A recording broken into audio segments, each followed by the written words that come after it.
Hey guys, welcome back to Electrical Car Repair Live. Our mission at the garage is to save you guys as much money as we can. That's why we make these absolutely free videos and we teach you how to fix your car for free. Let's go ahead and start on it now. Channel, if you guys have any of the following three vehicles, Chrysler 200, Fiat 500 or Dodge ProMaster City guys with a 2.4 MultiAir engine, and you have a code for oxygen sensor or you need to replace your upstream oxygen sensor, this is known also as WAMDA sensor or sensor 1. This guy's sensor is upstream, is the one before the catalytic converter. Stay with us, we will show you how to replace that one now. If you need to replace the downstream, we have the video as well. Now if you need to buy a new sensor, you can guys find the link in the description of the video below and see where we get our parts from for a good price and fast shipping. You do not have to remove the engine out of the car. Why we have the engine? Because we have more than 100 videos on that engine alone guys, and we want to show you with a great detail how to fix almost anything on it. Otherwise it's impossible guys. So we put all that work guys to save you as much money as we can. So please guys, subscribe to the channel and like the video. Let's go explain what needs to be done now to replace your oxygen sensor. Now I would recommend to do that only on cold engine. Let it sit for at least 10 hours before you guys after you drove it, because that oxygen sensor could be really hot. You can severely burn yourself and damage damage your skin guys. This is like thousands degrees here reaching guys. So now looking at the engine, when you open the hood of your vehicle, it doesn't matter which vehicle you have, all of them use that engine guys. You come down, this is your exhaust manifold that says do not touch. This sensor right here, it's known as upstream oxygen sensor or oxygen sensor 1.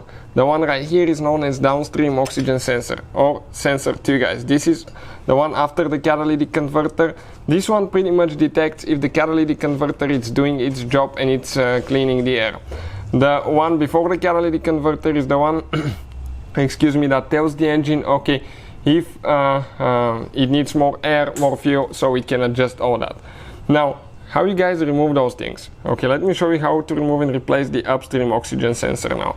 You will guys follow the wire, right here, and on the back side of the black wire, right there is a thing that you press in and you pull out and you disconnect it. After you guys disconnect it, there is a special socket that we use to remove the oxygen sensor. This is guys the socket. You can find the link again in the description of the video below. That socket is super strong, it's very handy and easy for oxygen sensors, otherwise you can severely damage them and you may not be even able to remove them after you damage them. Get on top of the sensor, really good, make sure it aligns, get a ratchet, and so let's go ahead, get it out now. It might be stuck guys, it might be stuck quite a bit. So you might need to get bigger ratchet, or breaker bar, and once you get it loose, you can just go ahead and turn that thing, by hand guys. You can see, you just go ahead and turn it and pull it out. We have the link in the description of the video below guys to see where you can buy replacement one. Putting it together guys practically is in reverse order. We took it apart, make sure you get it tight. The new sensors usually will come with pre-treated anti-seize on the thread, so that way they will not get stuck next time you need to remove it. So thank you for watching guys, please. Hopefully guys the video was helpful and we were able to save you money. We guys have more than 19,000 free repair videos on our YouTube channels. Check them out. We have videos that can save you thousands of dollars in future repairs. Thank you for watching and see you guys next time.